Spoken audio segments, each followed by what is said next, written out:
starting with you, Brian. From your research that you've done a number of research initiatives at Oxford around economic recovery and industrial policy. What global shifts have kind of signaled to you that now is the time for South Africa to prioritize industrialization? Yeah, thanks, Mercedes. Before I start, the lawyers tell me I need to remind you all that I'm an investor in the US, but I'm speaking here as a human being in my academic capacity at the University of Oxford. None of this is investment advice. It's just one guy with a spreadsheet and too many opinions. So here's the headline. South Africa is reforming. It's re-industrializing from a strong base. And in our view, opportunities are mispriced.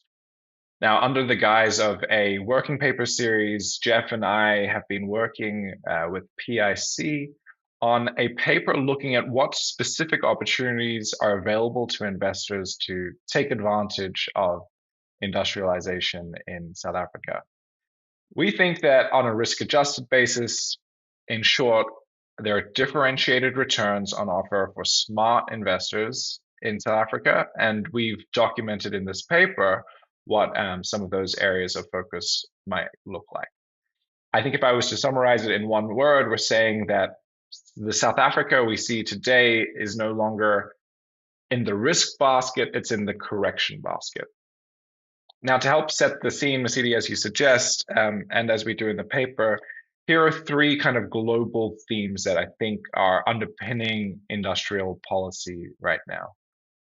Number one, we're seeing security over efficiency, and this is lasting since COVID.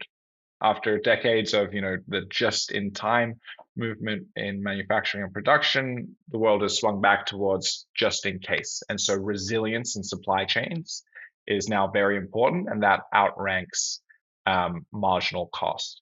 The second big theme that we've noticed and speak to is capital nationalism, right? Every major economy is using their fiscal muscle to anchor production at home. You see that in the US, you see that in the EU, you see that in Japan, and that invisible hand has really been playing a larger role than previously. And then we also speak in the paper to a few more sectoral thematics that we see underpinning global transitions.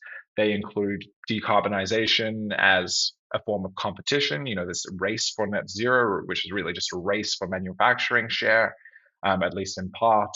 And then also themes like artificial intelligence.